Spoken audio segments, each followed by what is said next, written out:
안녕하세요. 오늘도 사연 살롱을 찾아주셔서 감사합니다. 저는 수도권 모 대학가에서 꽃집 겸 디저트 카페를 운영하고 있는 40대 여성입니다. 저에게는 중학교에 다니고 있는 이제 막 사춘기에 접어든 아들이 한 명 있고요. 3년 전에 이혼해서 현재는 친정에서 아이 아빠 없이 아들을 키우고 있어요. 전 남편과는 11년 정도 살았고 여러 가지 복합적인 문제로 갈라서게 되었는데 사실 결혼하고 1년도 되지 않아 제가 남편의 허풍과 허세에 속았다는 걸 알게 되었거든요. 하지만 그땐 제가 순진했고 당시엔 결혼을 깰 수 없는 사정이 있어 불합리한 결혼 생활이라는 걸 알면서도 참고 살 수밖에 없었는데 그래서 분하고 서러워도 혼자 삭혀야만 했어요.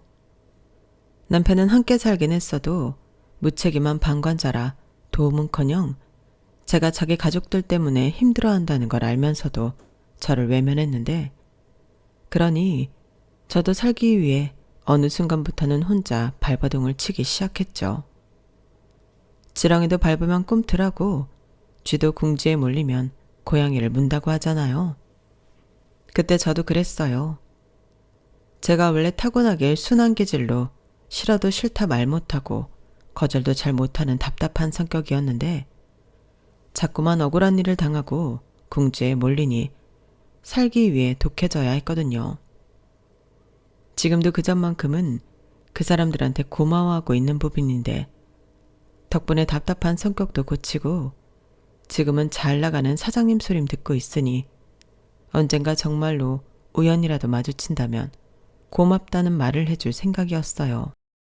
그리고 잘 나가는 내 모습을 한 번쯤은 그들한테 보여주고 싶다는 생각도 많이 했었는데 간절히 바라면 이루어지는 건지 얼마 전 그래도 그게 작년이긴 한데 제 가게가 잘 된다는 소식을 어디서 들었는지 그 사람들이 저를 찾아왔더라고요.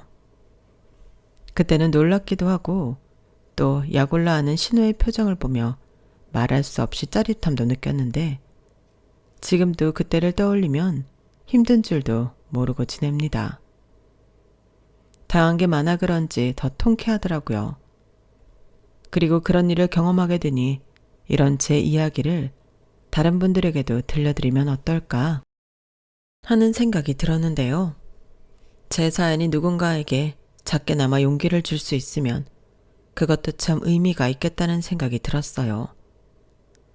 당시 제가 이혼을 생각했을 때 참 용기가 나지 않았거든요. 요즘 젊은 여자들은 다들 똑똑해서 이혼도 야무지게 잘 하는 것 같은데 저는 그럴 자신이 없었어요. 따박따박 월급 들어오는 직장이 있는 것도 아니고 그렇다고 모아놓은 돈이 있는 것도 아닌 저에게 이혼은 사실 꿈같은 이야기였거든요. 그래서 저 혼자 이혼은 능력 있는 여자들만 자신있게 할 수 있는 거라고 생각했었는데요. 아마도 그걸 저만이 아니라 남편과 또 못된 시댁 식구들이 다 알고 있었던 것 같아요. 그러니 더 마음 놓고 저를 함부로 대했던 걸 텐데 훗날 이렇게 상황이 역전되는 날이 올 줄은 꿈에도 몰랐겠죠. 솔직히 저도 몰랐거든요. 그러니 지금의 이 상황이 누구보다 짜릿하고 통쾌한 일이 아닐 수가 없는데 지금부터 이 재미난 이야기를 여러분들께도 들려드리도록 할게요. 다소 문장들이 어설프더라도 끝까지 들어주세요. 처음 전 남편을 만나게 된 계기는 우연이었어요. 제가 당시 작은 꽃집을 운영하고 있었는데 전 남편이 제 가게에 꽃을 꽤 자주 사러 오는 손님이었거든요. 한두 번 볼 때는 몰랐는데 3번, 4번이 되니 자연스럽게 그 사람이 눈에 들어왔어요. 하우드는 멀쩡하고 옷도 단정하게 입은 게 여자친구가 꽃을 많이 좋아하나? 아니면 꽃 선물을 하는 걸 저 남자가 좋아하나? 혼자 이런저런 생각을 하게 하는 손님이었는데 그러다 정말 우연히 알게 되었어요. 그 남자가 짝사랑하는 여자가 있다는 걸요. 그래서 수없이 거절을 당하고 있음에도 계속해서 고백을 하고 있던 거였는데 그 여자가 누군지는 모르겠지만 현명했던 거죠. 하지만 저는 아무것도 모르고 이번에는 거절당하지 말고 고백이 통했으면 좋겠다는 바람을 갖고 꽃 포장을 신경 써서 해주곤 했는데 역시나 결과는 변하지 않았어요. 오히려 그 여자가 더 질색을 하며 숨어버렸다고 했는데요. 그 충격 때문일까? 한동안 남편은 제 가게에 오지 않았어요. 하긴 꽃 선물을 할 여자가 없으니 제 가게에 굳이 올 필요가 없었겠죠. 그러다 저희 친정에 큰일이 닥쳤는데요. 저희 아빠가 형제라고 생각할 정도로 각별한 사람에게 보증을 서줬다가 그 책임을 고스란히 떠안게 되었어요. 빚이 말도 못했는데 이자까지 해서 좋게 10억은 되겠더라고요. 10억이라니 1억도 만져보기 힘든 돈인데 10억이라고 하니 거짓말처럼 느껴졌어요. 하지만 그 일은 거짓말이 아닌 우리 가족에게 닥친 현실이었고 돈을 빌린 아빠의 친구를 찾지 못하는 한 그 채무는 저희 가족이 갚아야 할 빚이 되었는데 그래서 저도 하는 수 없이 꽃집을 정리할 수밖에 없었어요. 작은 돈이라도 일단은 급한 불을 꺼야 했으니까요.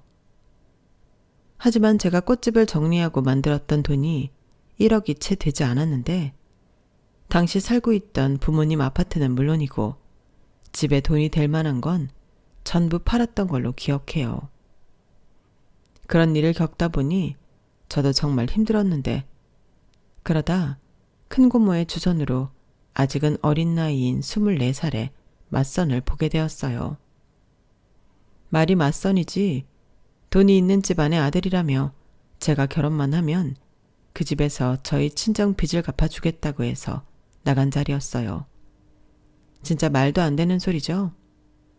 저도 처음에는 그렇게 생각했어요. 아니, 아들이 얼마나 못나고 하자가 많으면 이렇게 장가를 가겠다고 무리수를 둘까? 저도 제가 꼭 팔려가는 기분이더라고요. 하지만 그때는 찬밥 더운 밥을 가릴 때가 아니었고 제가 또 장녀라 일단은 나가보겠다고 했는데요. 그러자 저희 엄마가 그럴 필요 없다고 핏대를 세워가며 큰고모랑 싸웠어요. 형님, 아니 지금 말이 되는 소리를 해요. 진경이 나이가 몇인데 무슨 맞선을 보라는 거예요. 말이 맞선이지. 요즘 그렇게 딸 시집 보내는 집이 어딨어요? 옳게 진정해. 아니 나는 그냥 돈 있는 집이라고 하니 나가보라는 거야. 막말로 그 집 아들이 싫다고 하면 넌 볼 수도 없는 자리인데 왜 옳게가 열을 내? 내가 아는 언니가 소개해준 자리니까 그렇지. 그런 자리가 뭐 쉽게 들어오는 줄 알아? 됐어요. 나는 형님 동생이랑 이혼했으면 했지. 우리 딸 그렇게 시집 보낼 생각 없으니까 괜한 소리 애한테 하지 마세요. 뭐? 이혼? 옳게 지금 내 동생 궁지에 몰렸다고 버리겠다는 거야? 아니, 막말로 내 동생이 진 빚도 아니잖아. 그냥 사람만 믿고 보증 한번 서줬다가 억울한 일 당한 건데. 그래서요. 아빠가 억울한 일 당했으니 우리 애더러 시집가서 몸값 받아오라고요? 옳게는 무슨 말을 해도 또 그렇게 천박하게 하니? 그리고 부모가 이런 상황이면 자식이 뭐든 해봐야지. 그럼 형님은 형님 딸한테도 그러실 수 있겠네요. 그럼 형님 동생이니까 형님 딸 그 집에 시집 보내요. 작은 아빠인데 조카가 도와줄 수 있는 거잖아요. 뭐야? 지금 나랑 한번 해보자는 거야? 왜 내 딸을 거기에 갖다 붙여? 내가 사고 쳤니? 형님도 그러는 거 아니에요. 우리 진경이 형님한테 조카잖아요. 사고는 형님 동생이 쳤는데 왜 조카한테 뭐라고 해보라고 그런 선자리를 들이미세요? 전 못 들은 걸로 할 거예요. 그러니까 형님도 제 얼굴 계속 보려거든 다음부터는 조심해 주세요. 나 참 기가 막혀서. 그래, 대신에 나한테 10원 한 장 도와달라고 하지 마. 알겠어? 신경을 써줘도 지랄이야. 그런 자리 소개해줬으면 얼씨구나 고맙다고 할 일이지. 큰고모는 그렇게 짜증을 내며 돌아가셨어요. 하지만 저한테는 너 잘 생각해봐. 부잣집에 시집갈 수 있는 기회일 수 있어. 이런 말을 남기며 약속 장소와 시간이 적힌 메모지를 주고 가셨는데 저는 고민 끝에 한번 나가나 보자는 마음으로 그곳에 가게 되었어요. 그런데 거기 앉아있는 남자가 제 꽃가게를 줄기차게 오던 거절남이었고 그 인연이 신기해 그냥 한번 나간 자리였지만 꽤 오랜 시간 그 남자와 이야기를 나누게 되었는데요. 그냥 처음에는 둘 다 이렇게 다시 만난 게 어이없고 신기해서 몇 마디 나누기 시작한 거였어요. 그런데 그렇게 계속 이야기를 나누다 보니 시간 가는 줄 몰랐고 이미 저희 집 사정을 듣고 온 그 남자는 대놓고는 아니었지만 자기가 여유가 있다는 걸 슬쩍슬쩍 내비쳤는데요. 제가 한심하게도 거기에 마음이 흔들렸어요. 적어도 나쁜 남자는 아니라는 확신이 있었고 꼭 돈 때문이 아니더라도 이 사람 정도는 괜찮겠다는 생각이 들었는데 그렇게 일주일에 2~3번씩 만나며 나름 데이트를 즐겼어요. 아무래도 집 분위기가 많이 우울하고 부모님이 싸우는 모습을 많이 봐서 그런지 나와서 데이트를 하고 있으면 그게 저한테는 잠깐이라도 숨 쉴 수 있는 구멍이 되더라고요. 게다가 남편은 저에게 호감이 있는지 저에게 무척이나 잘해줬고 맛있는 음식에 종종 선물도 받다 보니 저는 어느샌가 남편은 정말 결혼 상대로 보기 시작했어요. 그렇게 호감을 갖고 6개월 정도 만나니 남편이 먼저 결혼 얘기를 꺼내더라고요. 저기 우리가 만난 지는 얼마 되지 않았지만 집에서 자꾸 결혼 이야기를 해서 진경 씨는 어때? 글쎄요. 저희 집에서는 꼭 그렇진 않은데. 아, 그래? 내가 듣기로 집이 좀 힘들다고 하지 않았나? 그래서 우리 엄마는 겸사겸사 빨리 하는 것도 좋지 않냐고 하던데. 그건 맞긴 한데 결혼이라는 게 그래도 신중해야 하잖아요. 저희 엄마는 사실 저 맞선 자리 나가는 거 엄청 반대하셨거든요. 그래? 그건 몰랐네. 그랬구나. 근데 있잖아. 내가 그냥 하는 소리가 아니고 나는 우리가 만난 게 인연이라고 생각해. 사실 나도 맞선 자리 마냥 좋은 마음으로 나간 건 아니거든. 근데 그 자리에 진경 씨가 나오니까 나는 이게 운명인가 보다 했어. 만난 기간 중요하지. 근데 제일 중요한 건 우리 마음 아닐까? 나는 급해서라기보다 진경 씨를 행복하게 해주고 싶어. 걱정 없이 어떤 어려움 없이 그렇게 내가 지켜주고 싶은데 나한테 시집 오면 안 되나? 진경 씨만 좋다고 하면 진경 씨도 결혼해서 행복하고 진경 씨 집도 지금 겪고 있는 어려움에서 벗어날 수 있어. 근데 정말 그래도 되는 걸까요? 결혼은 두 사람이 좋아서 하는 건데 저희 집 돈 문제까지 가족이 되는 건데 그게 뭐가 어때서. 일단 우리 엄마가 그렇게 생각해. 며느리가 친정에 근심이 있는데 어떻게 결혼 생활을 잘하겠냐고. 우리 엄마 아빠 없이 나랑 누나 둘 키운다고 고생 많이 한 사람이거든. 그래서 힘들고 어려운 사람 보면 못 지나치는 사람인데 아마 진경 씨 나랑 결혼하면 엄청 예뻐해 줄 거야. 못 믿겠으면 시집 와보라니까. 전 남편은 저렇게 사탕 발린 말을 술술 풀어놓으며 제 환심을 사려 애를 썼어요. 그리고 순진했던 저는 사람도 괜찮고 제가 시집가서 잘하면 우리 집도 경제적인 어려움을 해결할 수 있다는 생각에 결혼 결심을 하게 되었는데요. 그때까진 저 스스로도 제가 돈에 팔려가는 게 아니라 좋은 사람을 만나 결혼하는데 그 사람이 저희 집을 기꺼이 도와주는 거라고 생각했죠. 하지만 세상엔 공짜는 없었고 남편과 시댁은 제가 생각한 그런 사람들이 아니었는데 일단 돈이 여유가 있다는 것부터가 사실이 아니었어요. 아니, 여유가 있는 사람은 따로 있었는데 그 사람이 제 손이 신우였죠. 신우는 교회에서 대형 베이커리 카페를 운영하고 있었는데 그게 나름 유명한지 돈을 많이 벌고 있었어요. 그리고 시어머니와 남편도 거기서 일을 하고 있었고 저희 남편은 그야말로 가장 허드렛 일을 하며 잔 10원은 꿀이나 다르지 않았는데 그래도 시어머니는 엄마라고 신우가 월급인지 용돈인지 잘 챙겨주는 것 같더라고요. 때 되면 명품 선물도 하고 친구들이랑 여행도 다녀오라며 돈도 두둑하게 챙겨주는 것 같았는데 그렇게 받은 돈을 저와 남편에게 주셨던 거예요. 그리고 저희 집 보증 빚도 시어머니가 살고 있던 아파트를 팔아 해주셨는데 그건 남편만 알고 있었을 뿐 저와 신우는 까맣게 모르고 있었죠. 그러다 시어머니가 당신 아파트가 아닌 작은 원룸에 전세로 살고 있다는 사실을 알고 신우가 뒤집어졌는데 저도 그때 모든 사실을 알게 되었어요. 그게 결혼하고 1년이 안 되었을 때였는데 결과적으로 그런 돈인 줄도 모르고 그 돈이 저희 친정에 갔으니 저만 죄인이 되어버렸죠. 신우는 저를 아주 꽃뱀 보듯이 했고 남편과 시어머니는 어찌 되었든 자기들한테 제가 큰 도움을 받았으니 너는 무조건 자기들한테 충성해야 한다고 압박했는데 뭔가 덫에 걸린 기분이었어요. 한마디로 저는 결혼 전에도 또 결혼한 후에도 속은 건데 그런 건 상관없다는 듯 그 사람들은 참 뻔뻔하더군요. 그리고 이제 다 까발려졌기 때문에 속이 시원했는지 그때부터는 아주 편하게 저를 부려먹었는데요. 그때도 역시나 무기는 자기들이 제 친정에 해준 돈이었어요. 싫으면 그 돈 도로 가지고 와. 이런 식으로 말을 하는데 제가 그 돈을 다시 가져올 수가 없잖아요.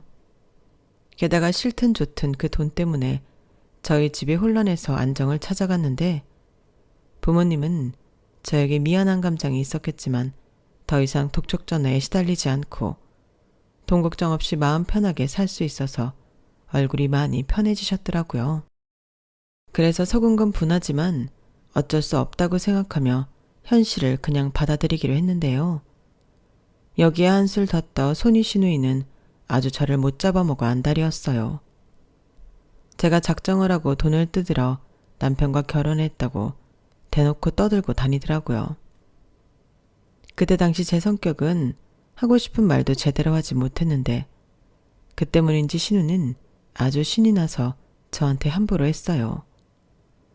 가게가 저희 집이랑 차로 1시간이 넘게 걸리는데 아침이면 저에게 가게로 와서 청소를 하라고 그렇게 들들 볶더라고요. 물론 가서 하는 건 어려운 일이 아니었는데 문제는 그 말투가 너무 짜증스러워서 가기가 싫었어요. 하지만 저에게 거부할 수 있는 용기와 방법은 없었고 그렇기 때문에 남편한테만 싫은 내색을 하는 것이 고작이었는데 결혼 전에는 자기만 믿으라고 하던 남편은 결혼하고 나서는 거꾸로 저를 이용해 지 마음 편하고 몸뚱이 편한 것에만 집중했어요. 그래도 우리 누나 때문에 우리가 먹고 사는 거잖아. 가서 잘 보이면 두고두고 좋지. 가족인데 잘릴 걱정도 없고. 혹시 알아? 우리 누나가 2호점 내서 그거 나한테 하라고 할지. 그럼 우리도 우리 누나처럼 동방석에 앉는 건 식은 죽 먹기야. 답답하다.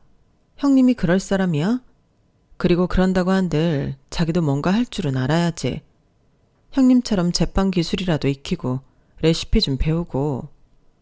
아이씨, 시끄러워. 시끄러워서 게임을 할 수가 없네. 내가 그런 걸 왜 배우냐? 우리 누나도 이젠 거의 자기 손으로 안 해. 공장에서 빵 반죽 다 만들어 오지. 크림이다 소스도. 그것도 다 대량으로 만들어서 배달해주는 회사 있어. 우리 누나는 그냥 주방에서 만들고 굽고 그런 것만 한다니까. 그러니까 가서 자기가 좀 그것만 배워와. 그럼 우리도 돈방석에 앉는 거라니까? 진짜 한심하다. 그렇게 게을러 터졌으면서 돈방석에는 어지간히 앉고 싶나 보네. 그리고 이 아침 대바람에 나를 왜 부르겠어? 분명히 청소나 허드렛 일 시키려고 부르는 걸 텐데. 내가 언제까지 이렇게 부르면 쪼르르 달려가냐 하냐고. 가야지. 가야지 나중에 돈 달라는 말을 하지.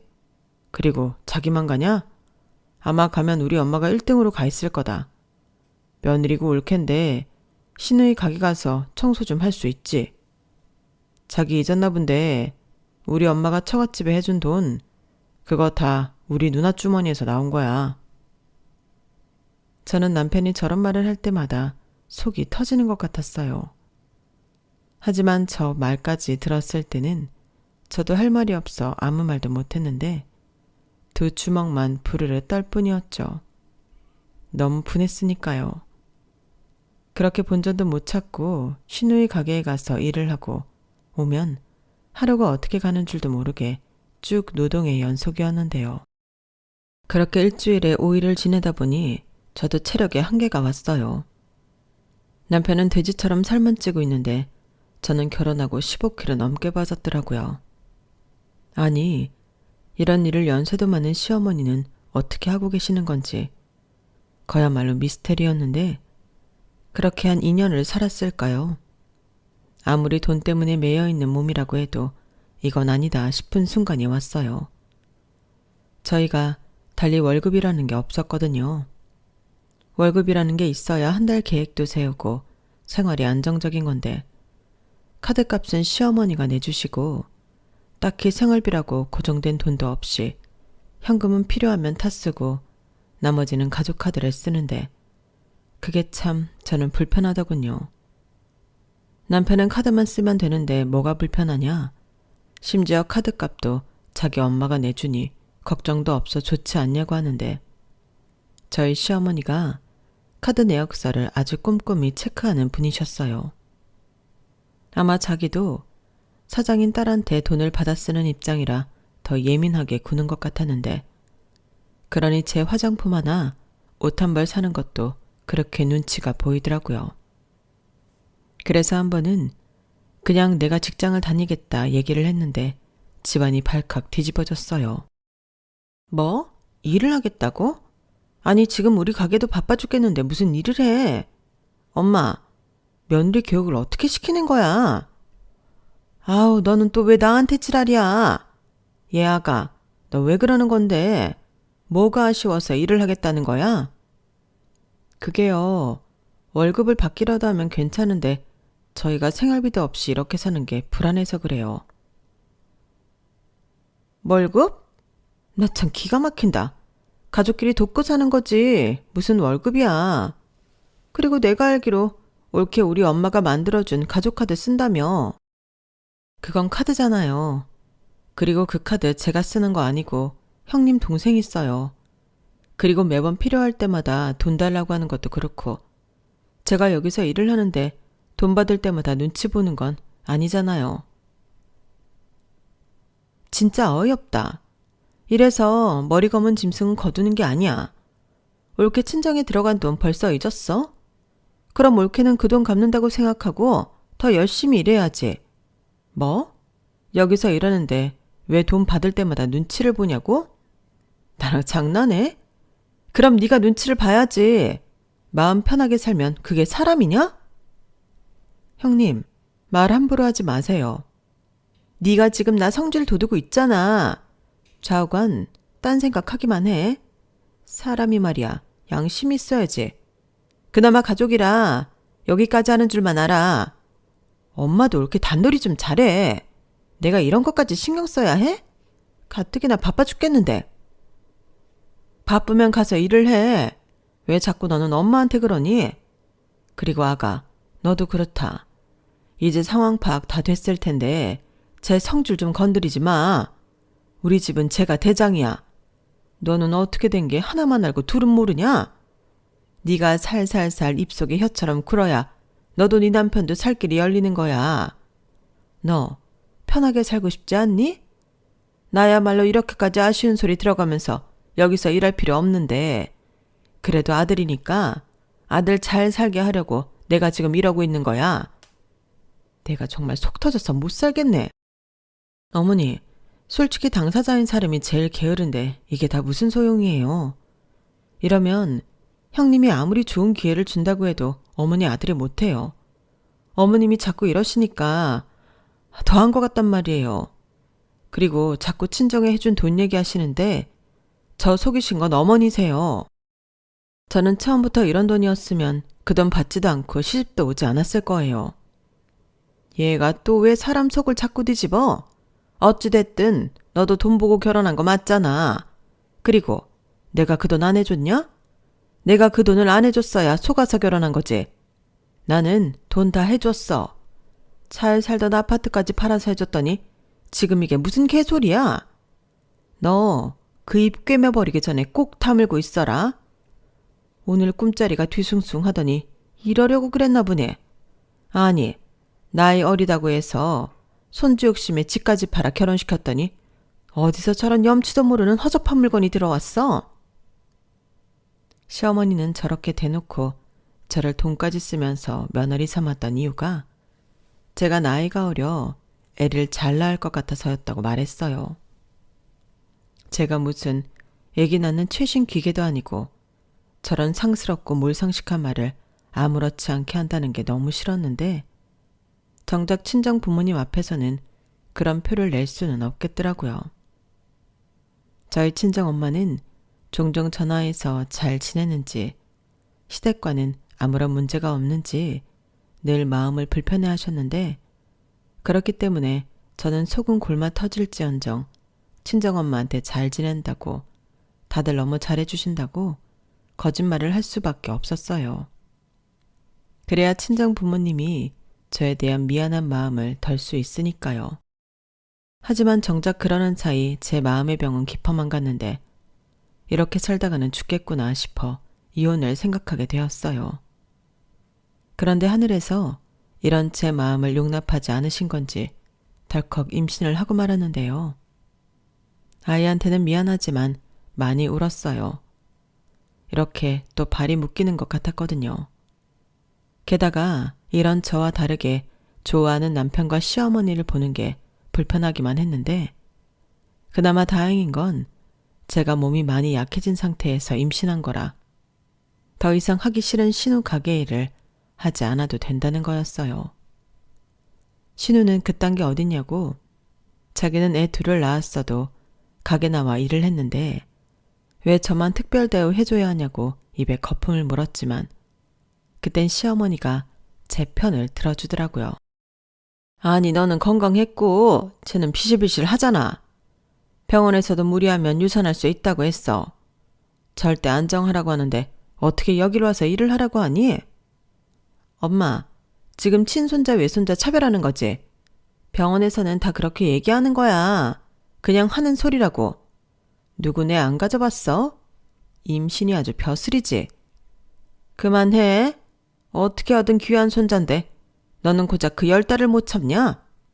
엄마가 더 일하면 되잖아. 준석이도 있고. 원래 우리 셋이 잘했는데 왜 이제 와서 그래? 진짜 간사하다. 며느리 생겨서 공짜로 일 시킬 사람 생기니 좋지 않냐고 하더니 임신했다고 사람이 아주 너그러워졌네? 에이 누나 좀 그만해라. 내가 봐서 안정이 되면 운동 삼아 가게 나가라고 할게. 지금은 진짜 아니야. 입덧한다고 하루 종일 토하는데 여기 와서 그러라고? 누나는 그랬으면 좋겠어. 그렇게 시어머니와 남편이 저를 감싸서 그 가게 일을 안 하게 되었는데 솔직히 그 소리를 옆에서 다 듣고 있던 저는 고맙지도 않았네요. 특히 남편 말에는 성질이 나서 참을 수가 없었어요. 운동 삼아서 가게를 나가라고 하겠다니. 저게 남편이 또 애기 아빠가 할 소리인가요? 이런 말 정말 하기 싫고 제 얼굴에 침 뱉는 거 알지만 저는 그때부터 다 포기하고 살았어요. 무언가 변할 수 있다는 희망이라는 게 전혀 보이지 않았거든요. 거기에 임신까지 했으니 이혼을 하더라도 혼자 나가 살 자신도 없었는데요. 그러니 그냥 될 대로 되라. 딱 그런 심정이 되어버렸죠. 그래도 그나마 다행인 건 싫어 죽겠는 신우 가게에 나가 일을 하지 않아도 된다는 건데 그 10달도 금방이었어요. 중간에 신우가 이제 안정기도 됐으니 당장 가게로 튀어나오라고 생떼를 부리긴 했어도 깔끔하게 무시했는데 그렇게 10달을 보내고 저는 건강한 아들을 낳았죠. 그러자 시어머니가 장손이라며 엄청 기뻐하셨는데요. 처음으로 저에게 수고했다, 고맙다, 네가 큰일을 해줬다 라며 칭찬을 해주시더군요. 남편도 아이를 낳고 직후에는 아빠가 되었다는 책임감에 정신을 차리는 것처럼 보였어요. 저더러 자기는 이제 새로 태어났다면서 아들에게 부끄러운 아빠가 되지 않을 거라고도 했는데 제가 단순한 건지 그때는 그게 희망이라고 여기며 마음을 다잡았어요. 저 역시 엄마가 되고 보니 욕심이 생겼거든요. 그래서 그때부터는 싫은 내색 하나 없이 신우 가게에 가서 일을 했고 전에는 하기 싫어서 시키는 일만 했다면 그때부터는 제가 알아서 일을 하며 배울 수 있는 건 어깨너머로 배우고 익혔는데 그러자 신우는 이제야 제가 정신을 차렸다며 더 편하게 일을 시켜 먹었어요. 나중엔 가게 일도 거진 전부 저에게 맡기고 자기는 쉬는 날도 많아졌죠. 솔직히 쉬는 건지 바람이 났는지는 알 수 없는데요. 아무튼 그게 제가 아이를 낳고 한 7, 8년이 된 후였는데 시어머니도 제가 가게 일을 많이 하게 된 것에 뿌듯해 하시는 것 같았어요. 시어머니는 신우한테는 비밀이었지만 내심이 가게를 자기 아들이 넘겨받길 바라셨거든요. 그러니 제가 가게 일에 전반적으로 개입하고 돌아가는 추세를 알고 있다는 것이 안심이 되는 것 같았는데 역시나 문제는 남편이었어요. 아들이 태어나고 정신을 차렸나 보다 했던 남편은 그 약발이 몇 달이 가지 않았거든요. 그리고 시어머니는 그런 아들한테도 뭐라고 하지 않았는데 아무래도 남편이 저 모양인 건 시어머니 영향이 컸던 것 같더라고요. 그래놓고 결혼했으면 제 몫이라고 저더러 자기 아들을 고쳐보라고 하는데 그게 말이 되는 소린가요? 막말로 엄마 말도 안 듣는 사람이 마누라 말을 듣겠냐고요. 그건 그저 저희 둘 보고 피 터지게 싸우라는 말과 같은 말이었어요. 그래서 어느 순간부터 저도 남편을 포기하게 되었는데 누가 그랬잖아요. 포기하면 편하다고요. 그 말은 정말이었어요. 그냥 기대를 하지 않으니 화도 나지 않더라고요. 하지만 그렇다고 문제가 아주 없던 건 아니었는데요. 제가 신우 대신 모든 일을 맡아서 하다 보니 직원들이 저를 마치 사장처럼 따랐었거든요. 그런데 그걸 신우가 오랜만에 가게에 왔다가 보게 되었고 기분이 나빴는지 저더러 사장 행세를 한다며 뭐라고 하기 시작했어요. 그런데 원래도 못돼 처먹은 성격이라 무시하려고 해도 그날은 그럴 수가 없었는데 아주 제 자존심을 묵살하려고 하더군요. 그래서 그날은 저도 참지 않았어요. 그러자 신우가 더 열이 받은 것 같았는데 제가 자기 가게를 뺏으려고 사기를 계획하고 있다며 망상에 가까운 헛소리를 하더라고요. 너 처음부터 우리 집 돈 보고 시집 왔잖아. 내 말이 틀려? 아니라고요. 저도 속아서 결혼한 거라고요. 웃겨? 누가 그 말을 믿어준대? 야, 너도 정말 염치 좀 갖고 살아라. 시집 오자마자 그 큰 돈을 친정에 턱 하고 갖다 줬으면 죽었다 생각하고 식모처럼 살아야지. 어디서 니까짓 게 내 가게를 넘봐? 제가 언제 형님 가게를 넘봤다고 그러세요. 형님이 저한테 다 떠넘기고 놀러 다닌 거잖아요. 누가 놀았대. 나도 할 일이 있어서 그랬어. 뭐가 됐든요. 형님이 저한테 다 떠넘기셨으니 저라도 열심히 일한 것밖에 없는데 왜 이제 와서 이러세요? 저 고맙다는 말은 기대도 하지 않았지만 이렇게 어이없는 소리를 들을 줄 몰랐어요. 이게 끝까지 잡았대네. 너 내가 매출 기록이랑 지출 내역 다 봤거든? 네가 아주 500만 원씩 따박따박 가져갔더라. 이렇게 야금야금 얼마나 헤쳐먹은 거야? 그건 어머님한테 허락받고 제가 저희 생활비 가져간 거예요. 저희 애도 있고 살고 있는 아파트 대출금도 있으니까 그렇게 한 거라고요. 막말로 저랑 그이가 여기 와서 일하는데 그 정도는 가져갈 수 있는 거 아니에요? 야, 그럼 사장이 나한테 허락을 받아야지. 물론 허락해 줄 생각은 눈꼽만큼도 없지만 이건 도둑질이야? 횡령이라고. 저도 그렇게 생각해서 어머님한테 말씀드린다고 했는데 어머님이 알아서 하신다고 저더러 그냥 가져가라고 하셨어요. 괜히 형님한테 얘기하면 시끄러워진다고. 어머님이 알아서 하신다고 했다고요. 저도 정말 억울해요. 억울하긴 뭐가 억울해. 당장 네가 가져간 돈 이번 달까지 채워놔. 형님, 억지 좀 그만 쓰세요. 이미 다 나간 돈을 제가 무슨 수로 채워요? 이게 정말 내가 말로 하니까 나를 만만하게 하나. 너 오늘 나한테 제대로 혼 좀 나야겠다. 신우는 말로는 도저히 안 되겠다는 듯 두 팔을 걷어붙이고 먼저 제 머리채를 잡아 흔들었어요. 그래서 저도 당하고 있을 수만은 없어 똑같이 형님 머리채를 잡고 있는 힘껏 잡아당겼는데요. 제가 몸집이 작고 말랐어도 힘이 없는 건 아니었거든요. 그에 반면 형님은 한 덩치했지만 힘은 없었는데 제가 확 밀치니 형님이 거짓말 아니고 무슨 볼링공처럼 대굴대굴 굴러갔어요. 그리고 그 큰 몸집에 가게 물건들이 부딪혀 깨지고 넘어지고 난장판이 되었는데 형님이 저를 폭행 민 기물파손죄로 고소를 하겠다고 입에 개거품을 물더군요. 그러자 시어머니가 저더러 신우한테 미안하다고 빌라고 했고 저는 싫다고 그날 이후 가게에 나가지 않았는데요. 자기 누나한테 연락을 받은 건지 남편이 아주 저를 못 잡아먹어 난리였어요.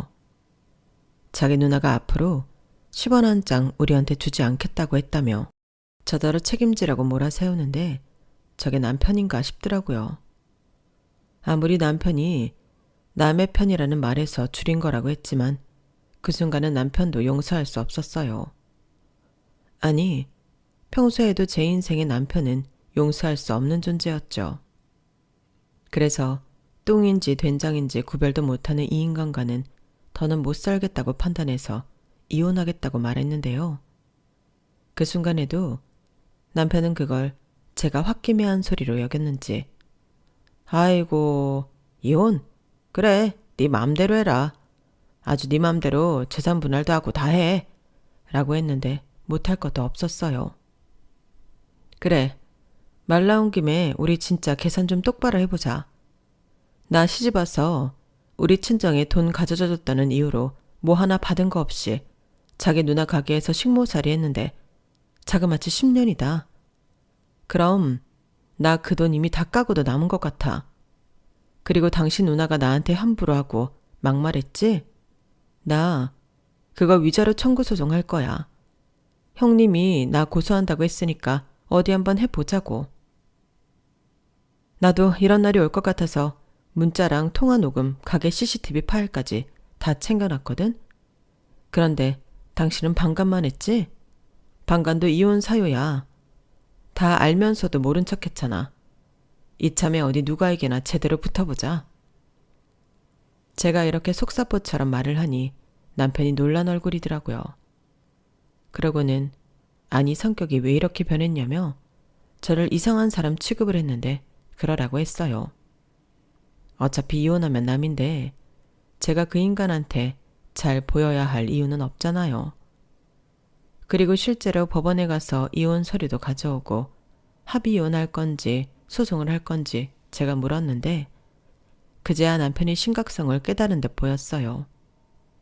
그리고는 자기 엄마랑 누나한테 찌질하게 SOS를 치더라고요. 그러자 총알처럼 그 두 사람이 저희 집으로 왔는데 신우가 먼저 저에게 다짜고짜 소리를 치더라고요.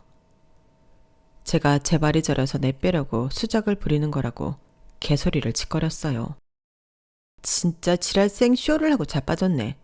네가 이혼하겠다고 하면 우리가 발발거릴 줄 알았냐? 진짜 생긴 거랑 다르게 가지가지 한다. 아우 승우 엄마야, 꼭 이렇게 일을 키워야겠냐? 그냥 네가 잘못했다고 사과 한번 하면 될 일을. 제가 왜요? 제가 뭘 잘못했다고 사과를 해요?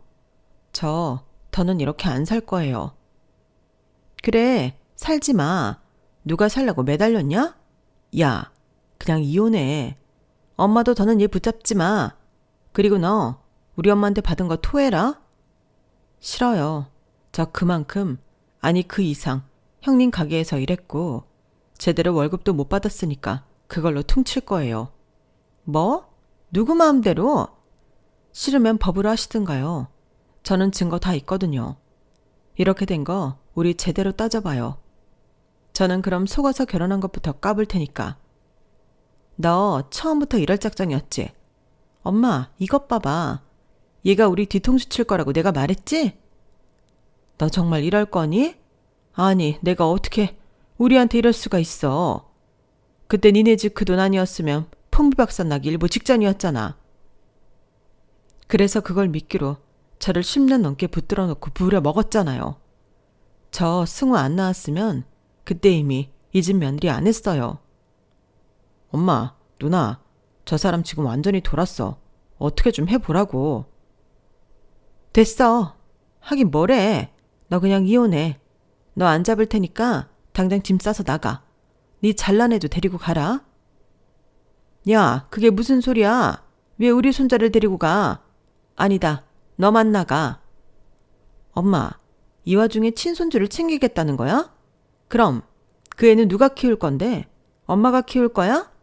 아니면 사람 구실도 제대로 못하는 저 자식이 키울 거야? 욕심을 낼 걸 내. 그래도 어떻게 내 핏줄을 포기하니? 나는 그럴 수 없다. 우리 애들 있잖아. 우리 애들은 뭐 남의 핏줄이야? 엄마는 꼭 결정적일 때 사람 열받게 하더라. 내 덕에 지금 엄마가 호강하고 사는 거야. 몰라? 여기 있는 사람 중에 내 돈 안 먹은 사람 있어? 사람들이 뻔뻔해도 정도가 있지. 야, 너 네 아들 데리고 당장 꺼져. 고맙네요. 저는 혹시라도 우리 아들 때문에 이번에도 발목 잡힐까 걱정했는데. 그럼 저희 아들 양육권, 친권 제가 가져오는 걸로 알고 가겠습니다. 그리고 당신 거기 합의이혼 서류에 도장 찍어. 거기 보면 양육비 산정해 놓은 것도 있고 재산 분할도 있는데 잘 보고.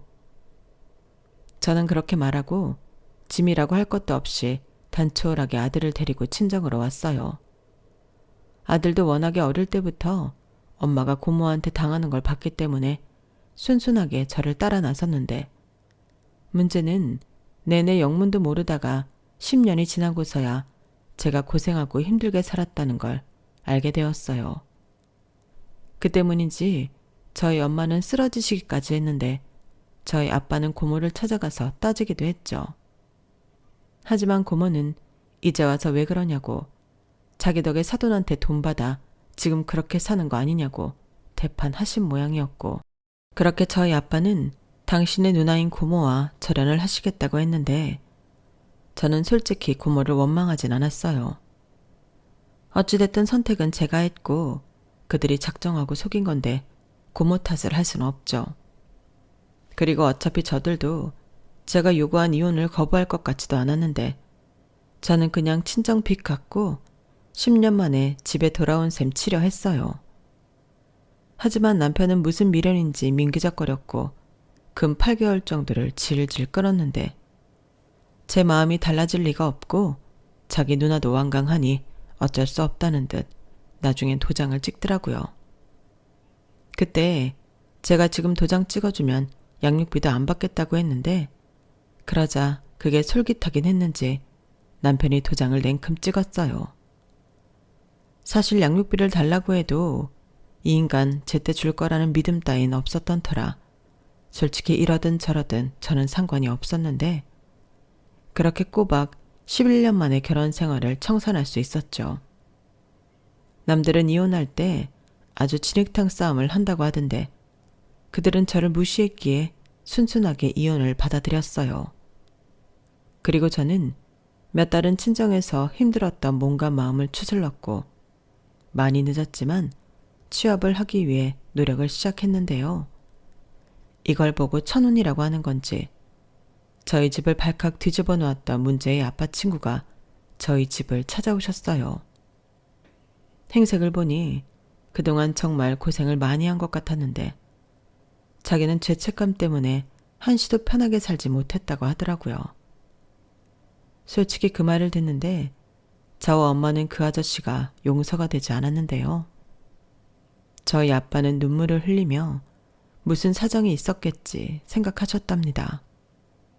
그때까지 몰랐는데 어릴 때부터 그 친구분이 저희 아빠를 물심양면으로 도왔다고 하더라고요. 그리고 그 아저씨는 지금이라도 자기 대신 고생한 저희 가족에게 빚을 갚고 싶다며 가슴에 품고 온 큰 쇼핑백 하나를 내밀었는데 그게 열어보니 다 현금이었어요.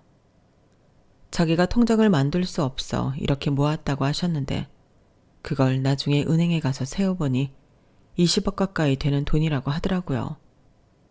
그러자 아빠가 이걸 다 받을 수는 없다며 반은 돌려주겠다고 하셨는데 친구분은 아니라며 이자까지 친 거라고 받으라고 했고 자기는 이번에 외국에 나가 다시 인생을 살아볼 생각이라며 잘 지내라고 하셨는데 이걸 고맙다고 해야 하는 건지 저는 어안이 벙벙했어요. 하지만 저희 아빠의 무거웠던 마음이 풀렸으니 그것만은 감사하다 생각했는데 아빠가 그 돈을 전부 저에게 주시더라고요. 아빠, 이걸 왜 나한테 줘? 너한테 줘야지. 네가 아빠 때문에 그 고생을 10년 넘게 했는데. 아빠가 늦었지만 정말 미안해. 아빠도 참, 다 지난 일인데 뭘 그래. 그리고 이 돈은 못 받아요. 엄마 아빠는 고생 안 했나 뭐. 엄마 아빠는 너에 비하면 편하게 살았지. 딸이 그런 모진 시간을 견디고 있는 줄도 모르고. 그래. 엄마는 진짜 지난 10년을 생각하면 오장육부가 다 뒤틀리는 기분이야. 그러니까 너 이거 가지고 지금이라도 하고 싶은 거 있으면 하고 살아. 너는 그럴 자격이 충분해. 엄마, 그래도 이렇게 많은 돈을. 네가 지나온 시간들을 어떻게 돈으로 환산하겠니? 이 돈도 부족하지. 아휴, 그래도 이렇게라도 돼서 얼마나 다행이니.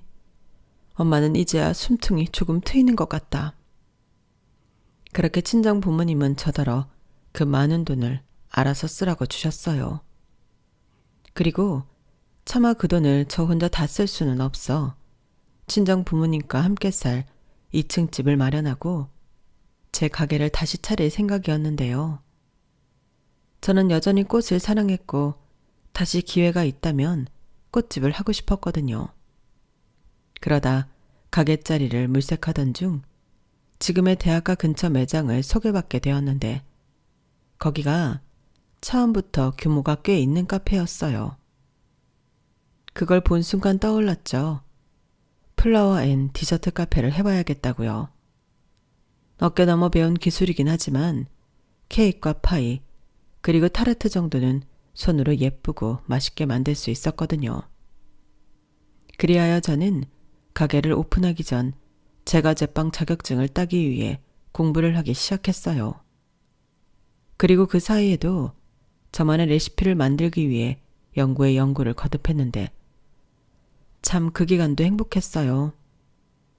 저희 엄마는 그렇게 신우한테 당하고도 카페를 하고 싶냐고 저를 말리기도 했지만 그건 그거고 제가 하고 싶어 하는 거라고 하니 그 뒤로는 아무 말씀도 하지 않고 도움이 필요하면 말하라고 하시더라고요. 그렇게 저는 공부하고 또 레시피 연구하며 제가 살아있다는 기분에 취해 저만의 가게를 차리기 위해 오랜 시간 공을 들였는데요. 시간이 지나면서 저의 행복감과 기대감은 더 부풀기 시작했어요. 게다가 제가 좋아하는 꽃들로 매장을 채워 다른 곳들과 차별점을 두겠다는 저의 생각이 잘 맞아떨어졌는지 반응이 좋았는데요. 대학가라는 특성상 여자 손님들에게 특히 반응이 좋더라고요. 그리고 거기에 커플 손님과 소문 듣고 온 손님들까지 매일 매장하는 손님으로 가득했는데 그 때문에 직원을 계속해서 뽑지 않으면 유지할 수 없었어요. 디저트 상품들도 그 수를 늘리지 않으면 오전도 못 버티고 끝이 났기 때문에 저는 제 방 직원만 해도 또 따로 뽑을 수밖에 없었는데 그렇게 가게를 돌리다 보니 하루가 어떻게 시작해서 어떻게 끝나는 줄도 모르겠더라고요. 역시나 그 중에 제일 바쁜 사람은 저였으니까요. 저는 거의 매일 새벽부터 꽃시장에 가는 걸로 하루 일과를 시작했는데 카페에 손님들이 많아지니 꽃 매출도 장난이 아니었어요. 특히 저희 매장의 꽃이 신선해서 좋아하셨거든요. 그렇게 거의 매일을 하얗게 불태우다시피 저는 살았고 늘 일과를 마치고 집에 오면 녹초가 되기 일쑤였는데 아무리 몸이 힘들어도 마음이 행복하니 저는 아무런 문제가 되지 않았어요. 다만 저희 부모님이 걱정이 많으셔서 그게 탈이긴 했는데 그래도 매일이 저에겐 기적이고 감사한 일이었죠. 그러다 소문을 듣고 왔는지 전 남편과 전 신우가 제 가게에 찾아왔어요. 표정을 보니 우연히 온 건 아니고 작정을 하고 온 건데 역시나 망상증이 심한 전 신우는 제가 자기 기술과 레시피를 훔쳐 카페를 차렸다며 난동을 피우기 시작하더군요. 일부러 손님 많은 시간에 찾아와 저를 골탕 먹일 속셈이었어요. 하지만 이런 날이 올 수도 있다고 생각했던 저는 태연하게 행동했는데요. 일단 경찰에 영업방해로 신고를 했죠. 그리고 어딜 봐서 내가 기술과 레시피를 훔쳤냐. 저는 제과 제빵 자격증과 레시피 연구 노트를 꺼내 보여줬는데 사실 어깨 넘어 본 건 많았지만 신우의 것을 그대로 베껴온 건 없었어요. 특히 디저트 음식에는 저만의 생각으로 제철 과일과 허브 등을 사용했는데 신우의 가게 상품들은 그렇지 않았거든요. 그리하여 전 신우는 자기 것을 훔쳐 제가 장사를 해 돈을 번다는 주장이 막혔고 전 남편은 이제 와서 무슨 심보인지 저를 잊지 못하겠다며 재결합 타령을 하기 시작했는데 받아만 준다면 자기 엄마와 누나랑은 연을 끊고 저랑 저희 아들을 위해 살겠다고 헛소리를 하더라고요. 그 말을 듣는데 어찌나 기가 막히던지요. 그 말을 누가 믿겠어요? 그리고 설사 그게 자기 진심이라도 이젠 제가 싫은데 소용없는 말이었죠. 하지만 문제는 그 말을 전 신우가 다 들었다는 거였는데 나중엔 둘이 아주 개싸움을 하더군요. 그래서 경찰들이 뜯어 말리고 난리도 아니었는데 그 모습을 옆에서 구경하고 있자니 혼자 보는 게 아까울 지경이었어요. 그리고 저는 제 가게에 와서 난동 부린 일로 영업방해로 매출에 손실을 입었으니 그에 맞는 보상금을 요구했는데요. 그때도 전 신우는 무슨 보상금이냐고 그 자리에 누워버렸어요. 알고 보니 전 신우는 그동안 사기꾼에 당해 가게도 날려먹고 한순간에 빚더미에 올라 앉은 듯 했는데 말로는 해외 진출을 제안받았다고 하더라고요. 물론 사기였죠. 그러니 저한테 찾아와 제 걸 다 뺏어보겠다는 못된 심보였는데 자기 마음대로 되지 않았던 거더라고요. 거꾸로 저는 그 사실까지 알게 되니 더할 나위 없이 통쾌함을 느꼈는데 11년의 마음고생이 한 방에 날아가는 것 같더라고요. 그리고 전 신우는 네가 무슨 돈이 있어 가게를 차렸겠냐며 이번엔 제가 자기 가게에서 돈을 빼돌렸다는 억지 주장을 펼쳤는데요. 그래서 그때 제가 20억이나 생긴 그 기가 막힌 스토리를 들려줄 수밖에 없었죠. 그러자 전 신우는 배가 아파 죽겠다는 얼굴이었는데요. 저는 그제야 모든 것이 풀린 기분이었어요. 이젠 정말 새 출발을 할 수 있을 것만 같더라고요. 그리하여 저는 도난매를 접근 금지 신청까지 요청하게 되었는데요. 전 남편은 지가 우리 아이들의 아빠인데 어떻게 접근 금지를 할 수 있냐며 쌩 난리를 피웠지만 경찰들 앞에서는 소용이 없었죠. 그리고 제 입장에서도 그 문제의 남매가 알아서 나타나 접근 금지 신청까지 할 수 있게 해줬으니 그 점이 참 고마웠는데 전 남편한테는 나중에 아들이 아빠를 보고 싶다고 하면 알아서 아들한테 연락하라고 할 테니 내 앞에는 나타나지 말라고 무섭게 말했어요. 그렇게 모든 문제들이 해결이 되었는데 시간이 조금 흐른 지금도 아주 후련한 마음으로 잘 지내고 있습니다. 누군가는 저더러 한순간에 돈방석에 앉았다고 부럽다고 하던데 저는 그렇게 생각하지 않아요. 제가 겪어온 시간과 그리고 억울했던 눈물들이 모여 지금의 제 행복이 있다고 생각하거든요. 그렇기 때문에 저는 지금의 행복이 더 값지고 소중하기만 한데요. 저는 앞으로도 계속 제 행복을 지킬 수 있도록 열심히 살도록 하겠습니다. 아무것도 없이 핏밥만 봤던 제가 이렇게 대박난 사장이 될 줄 누가 알았겠어요? 그러니 지금 모든 걸 내려놓고 포기하고 싶으신 분들이 계시다면 조금만 더 힘을 내보시길 바라겠습니다. 혹시 아나요? 저보다 더 큰 행운의 주인공이 되실지요. 저는 그런 희망을 많은 분들이 품고 사셨으면 좋겠어요. 저는 알거든요. 희망조차 없으면 그땐 정말 아무것도 없다는 걸요. 그러니 포기하지 말고 희망의 끈을 더욱 꼭 붙들어 지금이 아니라도 꼭 원하는 행복을 누리시길 진심을 다해 바라겠습니다. 이상 제 사연은 여기까지예요. 쓰다 보니 사연이 많이 길어졌는데 부디 재미있는 시간이었길 바라봅니다. 그럼 지금까지 제 사연 함께 해주셔서 감사드리고요. 늘 행복하시고 건강하세요. 감사합니다. 여러분, 사연 댓글에 응원과 현명한 조언 부탁드려요. 좋아요와 구독은 저에게 큰 힘이 됩니다. 오늘도 좋은 일 가득하세요.